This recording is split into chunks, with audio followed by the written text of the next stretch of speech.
रात की गहरी खामोशी में सिर्फ पानी की हल्की हल्की आवाज सुनाई दे रही थी। करमदीन ने ठंडी सांस ली, बूढ़े हाथों से डोल को कसकर पकड़ा और जैसे ही थोड़ा और आगे झुका, अचानक उसका संतुलन बिगड़ा। उसका कमजोर शरीर लड़खड़ाया और फिर एक चीख, एक गूंजती हुई सिसकी और कुएं की गहराइयों में सब कुछ समा गया। अगले ही पल गांव की हवा में एक अजीब सा सन्नाटा छा गया। ये कहानी है करमदीन और उसकी बच्चों की। करमदीन के 4 बच्चे थे, 3 बेटे और 1 बेटी। वक्त के साथ साथ करमदीन की चारों औलादें जवान हो चुकी थी। करमदीन सफेद दाढ़ी वाला एक दरवेश बुजुर्ग था जिसकी निगाह हमेशा झुकी रहती। लोग उस पर अंधा एतबार किया करते थे। उसके तीनों बेटे भी जवान और मेहनतकश थे। हर घर की ख्वाहिश थी कि उनकी बेटी करमदीन के घर में ब्याही जाए, लेकिन करमदीन को तो बस एक ही फिक्र खाई जा रही थी। उसका पूरा ध्यान अपनी जवान और खूबसूरत बेटी की तरफ था। वह चाहता था कि बेटों की शादी से पहले वह बेटी को अपने घर का कर दे। उसकी बीवी का तो अरसा हुआ इंतकाल हो चुका था। आखिर करमदीन की बेटी का एक अच्छा रिश्ता आ ही गया, लेकिन रिश्ता आने के बाद करमदीन बजाय खुश होने के परेशान हो गया, क्योंकि यह रिश्ता एक दूर दराज के गांव से आया था। लेकिन करमदीन के तीनों बेटों ने सलाह बनाई कि इस रिश्ते से इनकार करना मुनासिब नहीं। लिहाजा करमदीन ने दिल पर पत्थर रखकर अपनी प्यारी बेटी को दूर के गांव में ब्याह दिया। जाते हुए बेटी की आंखों में आंसू थे, लेकिन उसने करमदीन का हाथ थामकर कहा, अब्बा जान, अब मैं इतनी जल्दी वापस नहीं आ सकूंगी। आप बूढ़े और कमजोर हो गए हैं, आपको अपना ख्याल खुद रखना होगा। भाई तो अपनी जिंदगी में मगन है, लेकिन वादा करें कि आप खुद से गाफिल नहीं होंगे। बेटी की बात पर करमदीन मुस्कुरा दिया, हालांकि उसकी अपनी आंखों में भी आंसू थे। बेटी ब्याह कर चली गई तो करमदीन तीनों बेटों की बीवियों को भी ब्याह कर ले आया। वे भी हुस्न में यकता और आला खानदान से ताल्लुक रखती थी। करमदीन अब बहुत खुश था कि वह अपने फराइज से सब कदोश हो चुका था। उसने अपनी बाकी की सारी जिंदगी अल्लाह की इबादत में वक्फ कर देने का सोच लिया था, लेकिन हालात बदल चुके थे। शादी के कुछ रोज बाद ही एक शदीद सर्दी की रात करमदीन अपने कमरे में कंबल ओढ़े लेटा था।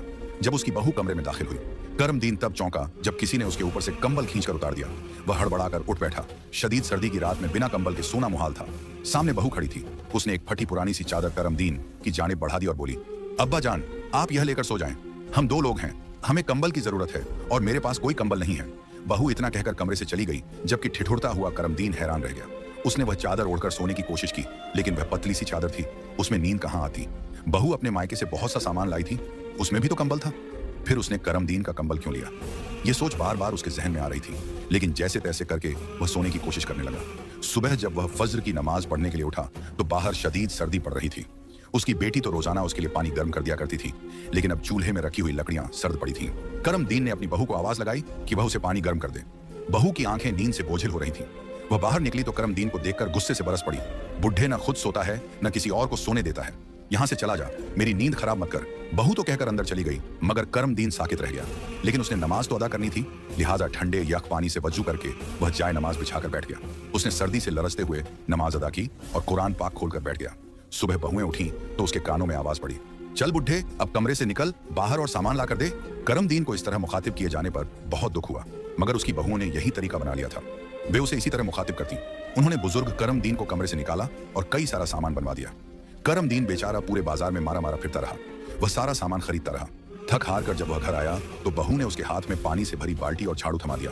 पूरे सहन को धोकर साफ कर दो, घर में मेहमान आ रहे हैं। बहू के हुक्म पर करमदीन खामोशी से सहन को धोने लगा। हालांकि वक्त तो कुरान पढ़ने का हो रहा था। करमदीन को सख्त भूख लग चुकी थी, लेकिन उसकी तीनों बहुएं खाना पकाकर अपने अपने कमरों में ले जा चुकी थीं। शादी के बाद करमदीन के तीनों बेटे तो दिखाई ही न देते थे। सारा वक्त बस बीवियों के आसपास ही घूमते रहते। बूढ़ा करमदीन थका हारा अपने कमरे से निकला और इधर उधर खाने के लिए कुछ तलाश करने लगा। किचन भी खाली था और किसी बर्तन में खाने की कोई चीज न थी। इत्तेफाक से एक बहू अंदर से बाहर निकल आई। करमदीन ने जल्दी से उससे पूछ ही लिया, बेटा, क्या मेरे लिए खाने को कुछ है?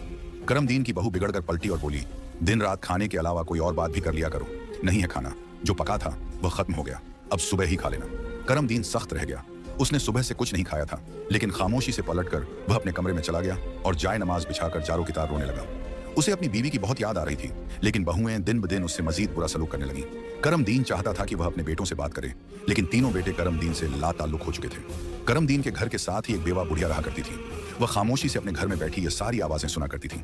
करमदीन जब सहन में जाए नमाज बिछाए गिड़गिड़ा कर रोता तो वह अपने घर में बैठी सोचती रहती कि इतने नेक और अल्लाह वाले बुजुर्ग के साथ उसकी बहुएं ऐसा सलूक क्यों करती हैं। उस रोज जब रात की तारीकी चारों जानिब फैल चुकी थी, करमदीन की बहू उसके कमरे में दाखिल हो गई। करमदीन जाए नमाज बिछाए ईशा की नमाज की तैयारी कर रहा था। अभी वह पूरे घर के काम खत्म करके कमरे में दाखिल हुआ था। हालांकि वह बहुत थक चुका था, मगर नमाज तो पढ़नी ही थी। फिर जाए नमाज बिछाकर खड़ा हो गया तो बहू कहने लगी, बुढ़े, दिन रात नमाज पढ़ने के अलावा और कोई काम नहीं तुझे? बहू ने आगे बढ़कर जाए नमाज करमदीन के आगे से उठाई और दूर फेंक दी। करमदीन का दिल दहल कर रह गया। चल जा, कुएं से पानी भरकर ला, घर में पानी खत्म हो गया है। बहू ने हुक्म चलाया। करमदीन बुरी तरह थक चुका था। बूढ़ी हड्डियों में अब इतनी जान भी न थी कि वह दिन भर की मुशक्कत के बाद और मेहनत कर सके, लेकिन बहू को इनकार करना उसे आता ही न था। वह खामोशी से डोल उठाकर कुएं की जानिब बढ़ गया। कुआं काफी फासले पर था। रात के 20 करमदीन को ठीक तरह से दिखाई भी नहीं दे रहा था, लेकिन ठोकरें खाता हुआ वह जैसे तैसे कुएं तक पहुंच ही गया। डोल कुएं के अंदर डालकर वह पानी निकालने लगा। शायद कुएं के अंदर पानी बहुत गहरा था। कई बार डोल डालने के बावजूद भी पानी न निकला। करमदीन ने सोचा, अगर वह पानी लिए बगैर घर गया तो उसकी बहुएं एक दफा फिर हंगामा करेंगी, इसलिए बेहतर था कि कुछ मजीद कोशिश कर ली जाए। करमदीन ने सोचा, कुएं में थोड़ा आगे झुककर पानी निकाल लेता हूं। बूढ़े करमदीन ने खुद को थोड़ा सा आगे झुकाया और डोल कुएं के अंदर डाला। ना जाने उसकी किस्मत बुरी थी या कुछ और। ये क्या हुआ कि वह अपना वजन बरकरार न रख सका और आगे को उलट गया। कुएं की दीवार से रगड़ खाते हुए वह एक झटके से नीचे गिरने लगा। उसे पता था कि वह जल्दी कुएं की तह में जा गिरेगा, इसीलिए उसने तेजी से हाथ पांव मारे और कुएं की दीवार से उभरी हुई एक ईंट को पकड़ लिया। अब वह तह में तो नहीं गिरा था, लेकिन काफी नीचे कुएं की एक ईंट को पकड़े लटका रहा। उसका बूढ़ा वजूद लरज रहा था, एक एक हड्डी चटक रही थी। उसने चिल्ला चिल्लाकर लोगों को मदद के लिए बुलाना चाहा, लेकिन रात की तारीख और सर्दी के वजह बाइस हर कोई अपने घर में आराम कर रहा था। करमदीन को अपनी मौत यकीनी नजर आ रही थी। चिल्लाते चिल्लाते उसका गला बैठ गया और आंखों से आंसू बहने लगे, लेकिन कोई ना आया। काफी देर तक वह ऐसे ही लटका रहा। आखिर उसे कुएं के मुंडेर के पास एक लालटेन की रोशनी नजर आई। उस रोशनी के साथ ही किसी ने नीचे झांक कर देखा। यह वही बुढ़िया थी जो करमदीन के घर के साथ रहा करती थी। पहले तो उस बुढ़िया ने हैरत से करमदीन को नीचे लटके देखा, जिसकी आवाज बाहर तक आ रही थी। फिर उसने अपने साथ लाए हुए डोल की रस्सी को नीचे लटकाया। वह बुढ़िया खुद भी करमदीन की तरह उम्र रसीदा थी। करमदीन ने रस्सी के सिरे को जल्दी से पकड़ लिया। अब बुढ़िया बड़ी मुश्किल से उसे बाहर खींचने लगी। जैसे तैसे करके आखिर उसने करमदीन को बाहर खींच ही लिया। करमदीन कपकपाता हुआ घर वापस आया तो बहुएं चिल्लाने लगी, पानी लेने भेजा था, वह भी लेकर नहीं आया। अब क्या मैं इस हाल में पानी लेने जाऊं? बड़ी बहू ने अपने बढ़ते हुए पेट की जानिब इशारा किया। वह 7 माह की हालत में थी। करमदीन शदीद सर्दी से कपकपा रहा था। बहू डोल उठाकर खुद ही बाहर निकल गई। करमदीन के बेटे वापस आए तो अपनी बीवियों के बारे में पूछने लगे। करमदीन कोई जवाब ना दे सका। जब उनकी बीवियां पानी से भरे डोल लेकर घर में दाखिल हुईं, तो बेटे उनको देखकर चौंक चौंक उठे। क्या घर में कोई मर्द मौजूद ना था जो तुम खुद पानी लेने चली गईं? बेटों ने गुस्से से कहा। तो बड़े बेटे की बीवी बोली, तुम्हारे अब्बा के तो नखरे ही खत्म नहीं होते। मैं इस हाल में भी पानी खुद भरकर लाई हूं। उन्होंने तो साफ इनकार कर दिया था। बीवी की बात सुनकर बेटा एकदम भड़क उठा। शर्म नहीं आती अब्बा जान, आपको इस उम्र में भी ऐसी घटिया हरकतें करते हैं? दिन रात हमारी बीवियां आपकी खिदमत करती हैं। आइंदा आप इनके किसी काम का इनकार नहीं करेंगे। बेटा तो यह कहकर चला गया, लेकिन करमदीन की आंखों से आंसुओं की झड़ी लग गई। वह फूट फूट कर रोने लगा। आज उसे अपनी बेटी भी याद आ रही थी। बहुएं दिन भर करमदीन को नौकर बनाए रखती, सुबह से लेकर रात गए तक उससे काम लेती। जब वह जाए नमाज बिछाकर नमाज अदा करने लगता तो बहुएं इकट्ठी होकर गाना गाने लगती। करमदीन बेबस होकर रह जाता। जब बहुओं के बच्चे पैदा हुए तो उनके हाथ एक नया मशगला आ गया। अब वे करमदीन के कपड़ों को अपने बच्चों के पेशाब वाले कपड़ों के साथ भिगो देती। करमदीन देखता तो सदमे से उसका दिल फट जाता। बहू, अगर पेशाब वाले कपड़ों के साथ मेरे कपड़े भिगोंगी तो मेरे कपड़े भी नापाक हो जाएंगे, जबकि मैं नमाज पढ़ता हूँ और कुरान पढ़ता हूँ। करमदीन बेबसी से इल्तिजा करता तो बहुएं चमक कर कहती, अगर ऐसा है तो अपने कपड़े खुद ही धो लिया करो, हमारे पास इतना वक्त नहीं कि तेरे कपड़े धोया करें। बहुओं के नाजो अदा तो बढ़ते जा रहे थे। वे दिन भर सजी संवरी घर में फिरती रहती और करमदीन जानवरों की तरह काम करता रहता। तंग आकर करमदीन ने अपने कपड़े खुद ही धोने शुरू कर दिए। बूढ़े हाथों से जिस वक्त वह कपड़े धोकर तार पर डालता तो बहुएं हंसती हुई आती और उसके धुले कपड़ों पर मिट्टी उछाल देती। अपनी जानिब से तो वे आजाद थी, लेकिन यह नहीं जानती थी कि कोई ताकत है जो खामोशी से यह सब कुछ देख रही है। करमदीन इन सब चीजों से आजिज आ चुका था। आखिरकार उसने निजात हासिल करने का सोचा। एक रात उसने अपनी बेटी के नाम एक खत लिखा, जिसमें सारी बातों के बारे में बताया और दरख्वास्त की कि वह आकर अपने बूढ़े बाप को ले जाए, क्योंकि उसके तीनों बेटे तो अब सिर्फ बीवियों के गुलाम बनकर रह गए थे। खत बेटी के पते पर भेजते ही करमदीन बेताबी से बेटी का इंतजार करने लगा। मगर 1 रोज गुजरा, 2 रोज गुजरे, यहाँ तक कि कई महीने गुजर गए, लेकिन बेटी का कोई जवाब मौसूल न हुआ। अब तो करमदीन फिर से बेबस होने लगा। अब तो बस उसे अपनी मौत का इंतजार था। बहुओं के मजालिम बढ़ते जा रहे थे। अब उनकी एक नई जिद शुरू हो चुकी थी। हर बहू के 2 बच्चे थे। बच्चे छोटे थे, सारा वक्त रोते और माँ की तवज्जो मांगते तो बहुएं जी भरकर बेजार होती। उन्हें तो आजाद जिंदगी गुजारने की आदत थी। गर्मी के शदीद दिन शुरू हो चुके थे। करमदीन ने बगैर कंबल के जैसे तैसे करके सर्दियां तो काट ली थी। अब सुकून का सांस लिया था, लेकिन अब एक नई मुसीबत उसके सर पर थी। बहुएं अपने सारे बच्चे करमदीन के हवाले करके खुद मजे से सोई रहती। करमदीन सुबह जागता तो सबसे पहले उसे बच्चों के कपड़े तब्दील करवाने होते, सारे घर का कामकाज करना होता। साथ साथ में जो बच्चा खाना मांगता, करमदीन की बहुएं हुक्म दे देती, बच्चों को खाना भी खिलाओ। वह बेचारा लड़खड़ाते कदमों से उनके लिए खाने का बंदोबस्त करता। जैसे तैसे करके वह दिन निकालता तो रात हो जाती। गर्मी की शिद्दत से हर कोई बेचैन हो रहा था। बहुएं खुद नहा धोकर सुकून से अपनी अपनी चारपाई पर लेट जाती, लेकिन करमदीन के पास न तो कोई चारपाई थी और न ही उसे आराम करने का वक्त मिलता। वह रात जिस वक्त फौरिग हो जाता, जाए नमाज बिछा लेता तो बहुएं अपने बच्चों को करमदीन के आसपास छोड़ देती। वे रो रो कर करमदीन को तंग करते रहते। कोई बच्चा करमदीन का लिबास खींचने लगता तो कोई करमदीन की दाढ़ी खींचने लगता। वह जैसे तैसे करके बड़ी मुश्किल से नमाज अदा करता। कुरान पाक खोलकर बैठता तो करमदीन के पोते पोतियां कुरान पाक के सफ़हात को खींचने लगते। करमदीन यह देखकर घबरा जाता कि कहीं ये मेरा कुरान पाक शहीद न कर दे। वह कुरान पाक उठाकर खड़ा हो जाता। जितनी देर तक उसे कुरान पाक पढ़ना होता वह मुसलसल खड़ा ही रहता। बूढ़ी टांगें कपकपाने लगती और उस पर कमजोरी तारी होने लगती, लेकिन जब तक वह कुरान पढ़ न लेता उसके दिल को सुकून भी नहीं आता था। वह तंग होने लगा। बहुओं से शिकायत करता, बेटा अपने बच्चों को मेरे पास भेजने से पहले इनके कपड़े तो बदल दिया करो। उन्होंने पेशाब किया हुआ होता है, सारा पेशाब मेरे कपड़ों पर लग जाता है। मेरे पूरे कमरे में हर जगह पेशाब की बू है। ऐसी जगह पर बैठकर मैं क्या ही नमाज पढ़ूं। करमदीन जब यह बात अपनी बहुओं से कहता तो वे मजीद चिढ़ जाती। ज्यादा हम पर अपनी दीनदारी झाड़ने की जरूरत नहीं है। पढ़ना है तो कुरान पाक पढ़ लो। बड़ी बहू ने तो जुबान दराजी की हद कर दी, लेकिन करमदीन लरज गया। भला कुरान पाक को भी कोई इस तरह कहता है? लेकिन उसकी बहुएं तो जुल्म करने में हद से आगे निकल चुकी थी। उन्हें तो खुदा भी भूल चुका था। करमदीन चिलचिलाती दोपहर में सारा दिन काम करता। रात के वक्त लेटता तो बहुओं के बच्चे रोने लग जाते। वह उठकर उन्हें खिलाता रहता, कभी उन्हें नहलाता और कभी उन्हें सुलाने की कोशिश करता रहता। इसी खींचातानी में पूरी रात निकल जाती। करमदीन शदीद कमजोर हो चुका था क्योंकि बहुएं उसे खाना तक न देती थीं। वह खाना मांगता तो बहुएं कभी कोई काम सामने रख देती, कभी अपना बच्चा पकड़ाती। पहले इसे घंटे भर खिला दो, उसके बाद ही खाना पकाऊंगी। करमदीन मजबूरन जाए नमाज को छोड़कर बहू का बच्चा खिलाने लगता, लेकिन बदले में रोटी उसे फिर भी न मिलती थी। करमदीन शदीद परेशान हो चला था। पड़ोस की बेवा औरत यह सारा मंजर देखती रहती थी। आखिरकार उसने करमदीन की मदद करने की ठानी। वह अपने घर से खाने का कटोरा किसी बच्चे के हाथ में देकर करमदीन के लिए भेज देती। करमदीन को ताज़ा और गर्म खाना मिलने लगा तो उसकी सेहत भी बेहतर हो चली थी। वह दिल ही दिल में उस बेवा औरत का बड़ा शुक्रगुजार हुआ। बहुएं हैरान होती थी, एन खाने के वक्त उस बूढ़े करमदीन को कौन खाना भेज देता है। छोटी दोनों बहुएं जरा साजिश फितरत की थीं। वे चंद दिन तक तो गौर करती रहीं और फिर एक रोज बच्चा खाना लेकर आया तो दोनों ने शोर मचा दिया। अब्बा जान, इस उम्र में भी बदचलन हो गए हो। पड़ोस की औरतों से नाजायज ताल्लुक रखते हो, जिसकी वजह से वे तुम्हारे लिए खाना और दूसरी चीजें भेजती हैं। यकीनन तुम उन्हें घर के पैसे भी चुरा कर देते होंगे। बहुओं ने बेटों की मौजूदगी में शोर मचाया तो करमदीन हक्का बक्का रह गया। तीनों बेटे वैसे भी आंखें माथे पर रख चुके थे। वे एकदम चिल्लाने लगे, हाँ हाँ, हमने अपनी आंखों से देखा है। ये पड़ोस की औरत हमेशा ताजा खाना बनाकर अब्बा के लिए भेजती है। भला आज के जमाने में कौन ऐसा करता है? यकीनन अब्बा इसके साथ कोई चक्कर चला रहे हैं। करमदीन यह सुनकर घबरा गया। वह तो बेचारी बेवा औरत थी, लेकिन लगने वाले इल्जाम के सबब ही परेशान था। बेटे करमदीन के कमरे में आए और जोर जोर से चिल्लाने लगे, अब्बा अपनी उम्र का ही शर्म और लिहाज कर लो। जवान बहुएं तुम्हारे घर में हैं और तुम पराई औरत के हाथ का पका हुआ खाना खा रहे हो, वो भी सिर्फ इसलिए कि तेरा इसके साथ आंख मटक्का चल रहा है। खबरदार, अगर आज के बाद हमने तुम्हें इस औरत से बात करते देखा या उसके घर से कोई चीज आते देखी तो पता है ना इस गांव में ऐसे आदमियों के साथ क्या किया जाता है। चेहरे पर कालिक मलकर गधे पर बिठा देते हैं। बेटे की बात सुनकर करमदीन लरज कर रह गया। उसके अपने बेटे ही उसके साथ ऐसा सलूक करने पर तुले थे। उसे जो चंद वक्त अच्छा खाना मिला था वह भी अब नसीब नहीं था। ना चाहते हुए भी करमदीन ने पड़ोस का दरवाजा खटखटा दिया। बूढ़ी बेवा औरत बाहर निकली तो करमदीन को देखकर हैरान रह गई। वह तो खुद कभी भी उसके घर नहीं आया था। करमदीन ने दोनों हाथ उसके सामने जोड़ दिए। माफ करना बहन, मगर आज के बाद मेरे घर में खाना मत भेजना। मेरी बहुओं और बेटों को ऐतराज होता है। करमदीन की बात पर वह बेवा औरत हैरान रह गई, मगर करमदीन आंखों में आंसू भरे वापस अपने घर आ गया। रात हो चली थी। बाहर बिछी चारपाइयों पर बहुएं और उनके बेटे आराम कर रहे थे। ठंडी ठंडी हवा चल रही थी। करमदीन का दिल चाहा कि वह भी यहीं खुले आसमान तले सो जाए, लेकिन उसके पास तो कोई चारपाई ही न थी। अंदर कमरे में तो बेइंतहा घुटन भर चुकी थी। आज करमदीन ने ईशा की नमाज भी अदा न की। खाली पेट भला वह क्या कर सकता था। बहुओं ने पड़ोस से आने वाला खाना तो बंद करवा दिया, लेकिन खुद उसके सामने रोटी रखना गवारा न किया। करमदीन किचन तक आया, मगर वहां खाने के लिए कुछ न था।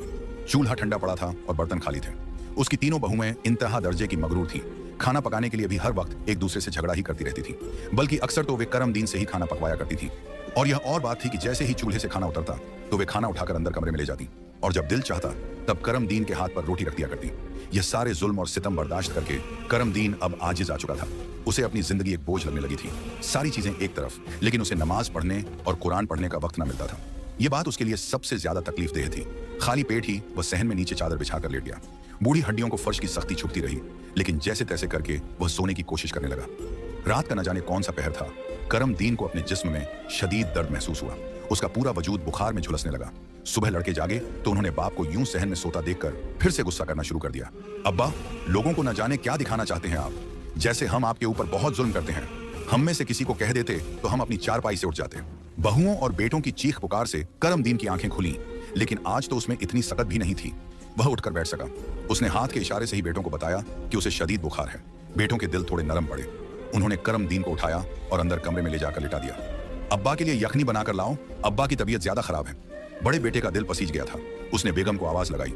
वह मुंह बनाते हुए गई और ससुर के लिए यखनी बनाकर लाई। तब तक बेटा जा चुका था। बहू ने यखनी पटकने वाले अंदाज में करमदीन के पास रखी। ले बुढ़े, खा ले इसे जल्दी से, ताकि तेरे अंदर थोड़ी ताकत आए। सारा घर उल्टा पड़ा है, बाहर निकलकर काम भी तो करना है। मेरा बच्चा सुबह से रो रहा है, उसे भी खिला ले। करमदीन को शदीद कमजोरी और निखत हो रही थी। उसने कांपते हाथों से यखनी का प्याला उठाया, लेकिन ज्यों ही वह चम्मच मुंह में ले जाने की कोशिश करता, उसके हाथ कांपने लग जाते और यखनी उसके कपड़ों पर गिर जाती। करमदीन का दिल आज बेटी की याद में भी बेचैन हो रहा था। कुछ देर बाद बहू कमरे में आई। उसने करमदीन के हाथ से यखनी का प्याला छीनकर वापस मेज पर रखा और अपना बच्चा उसकी गोद में थमा दिया। करमदीन के अंदर हिम्मत तो नहीं थी, लेकिन उसने बच्चे को गोद में उठा लिया। उठाते ही वह अपनी चारपाई से नीचे उतर आया और कुरान लेकर बैठ गया। उसकी आंखों में आंसू आ रहे थे। बच्चा पास खेल रहा था। उसने उसे उठाकर गोद में बिठा लिया। तभी दूसरी बहू कमरे में दाखिल हुई। उसने भी अपना बच्चा उठा रखा था। वाह, बड़ी वाली के बच्चे को उठा रखा है और उसे खिला रहे हो, जबकि मैं सुबह से शोर मचा रही हूँ कि बीमार हूँ, बीमार हूँ। अगर उसके बच्चे को खिला सकते हो तो मेरे बच्चे को भी पकड़ो। मेरे सिर में शदीद दर्द है, मुझे आराम करना है। छोटी बहू ने अपनी 6 महीने की बेटी जबरदस्ती करमदीन की गोद में डाल दी। वह बेचारा बूढ़ा शख्स हिलक कर रह गया। मैं 2 बच्चे एक साथ नहीं संभाल सकता। अगर ऐसा है तो बड़ी बहू को कहो कि अपना बच्चा उठा ले। करमदीन ने हिम्मत करके कह दिया। इसी लम्हे बड़ी बहू भी कमरे में दाखिल हुई। क्या कहा? मेरा बेटा वापस कर रहे हो? मैं क्या कोई बोझ हूँ? इसकी औलाद बहुत प्यारी है। अब्बा जान तो मेरे बच्चे को ही खिलाएंगे ना, वरना मेरे घर से निकल जाएं। बड़ी बहू चिल्लाने लगी। जब छोटी बहू को भी शदीद गुस्सा आया तो दोनों आपस में बुरी तरह उलझने लगी। अब्बा जान मेरे बच्चे को खिलाएंगे। छोटी बहू ने अपनी बेटी को करमदीन की गोद में पटका तो बड़ी बहू ने एक जोरदार लात उसकी बच्ची को मार दी। ये लात बच्ची को क्या लगनी थी, करमदीन को जा लगी। वह दर्द से कराह उठा। बड़ी बहू ने करमदीन का बाजू पकड़ा और उसे घसीटने लगी। चल बुढ़े, उठ यहाँ से, इधर बाहर आकर बैठ और मेरे बच्चे को खिला। बड़ी बहू की हरकत देखकर छोटी बहू ने भी करमदीन का दूसरा बाजू पकड़ लिया और अपनी जानिब खींचने लगी। छोड़ दे इस बुढ़े का हाथ, आज के दिन तो यह सिर्फ मेरी बेटी को ही खिलाएगा। एक बहू दाएं जानिब खींचती और दूसरी बाएं जानिब। दर्द और बुखार से टूटते वजूद के साथ करमदीन बेहाल होने लगा। तभी उसका पांव कुरान पाक को लगा और कुरान पाक उछलकर दूर जा गिरा। अस्तगफिरुल्लाह। करमदीन की आंखों से आंसू बहने लगे। वह जो ढलता और कमजोर हो रहा था, उसने झटके से अपने दोनों हाथ छुड़ाए और चिल्लाने लगा। बस कर दो, कुरान पाक की बेअदबी करना बंद कर दो। करमदीन ने कहा तो दोनों बहुएं चीखने लगी। ऐ बुढ़े, एक तो तू इस किताब की जान नहीं छोड़ता और जब देखो मुसल्ला बिछाए बैठा रहता है, किसी काम का नहीं। बड़ी बहू ने इंतहा की हद पार कर दी, लेकिन उसके आखिरी अल्फाज लड़खड़ा गए। अचानक ही वह जोर से चिल्लाई, मेरे गले को क्या हो रहा है? मेरी आवाज नहीं निकल रही। और हकीकत यह थी कि उसकी आवाज फंस रही थी। उसकी आंखें हलकों से बाहर उबल पड़ी थी। दोनों हाथों से अपने गले को दबोचे वह जमीन पर बैठती चली गई। उसके चेहरे की शक्ल अजीब हो रही थी। छोटी बहू यह देखकर सिहर गई, लेकिन ठीक एक लम्हे के बाद उसकी भी यही हालत होने लगी। करमदीन हक्का बक्का अपनी बहुओं को इस तरह जमीन पर तड़पते देख रहा था। दूसरी बहू भी अपनी जगह गिरी तड़प रही थी कि अचानक बाहर से भी चीखों की आवाजें सुनकर करमदीन घबराकर बाहर लपका। उसकी तीसरी बहू भी सहन में गिरी पड़ी थी। वह बुरी तरह से तड़पते हुए करमदीन को मदद के लिए पुकार रही थी। करमदीन एक की मदद करता तो दूसरी चिल्लाने लगती। सब अपना सिर जोर जोर से जमीन पर पटक रही थी, जैसे उन्हें शदीद तकलीफ हो रही हो। कुछ ही देर में उनकी चीखें खामोश हो गईं। उनके जिस्म ठंडे पड़ चुके थे। करमदीन की आंखों से आंसू बह रहे थे। वह सदमे से कांप रहा था। करमदीन खामोशी से यह सारा मंजर देखता रहता। वह जानता था यह सब कुछ किस लिए हुआ है। यह सब कुछ कुरान की बेहुरमती पर हुआ है। कुछ रोज बाद उसकी बेटी आ गई। उसकी गोद में खूबसूरत सा बेटा था। चलिए अब्बा जान, मैं आपको लेने आई हूँ, उसने मोहब्बत से कहा तो कर्मदीन ने साथ जाने की हामी भर ली। बेटे उन्हें रोकते रह गए, लेकिन कर्मदीन अब उस घर में मजीद नहीं रहना चाहता था। बेटी के घर जाकर वह सुकून से अल्लाह की इबादत करने लगा। जबकि उसकी बहुएं गलियों में चलती फिरती तो लोग उन्हें कुतिया कुतिया कहकर पत्थर मारते। अल्लाह के अजाब ने उनकी शक्ल बदल कर रख दी, जानवरों जैसी कर दी थी। अस्तगफिरुल्लाह। प्यारे दोस्तों, आज का यह इबरतनाक वाकया आप सबको कैसा लगा? कमेंट बॉक्स में अपनी कीमती राय का इजहार जरूर कीजिएगा।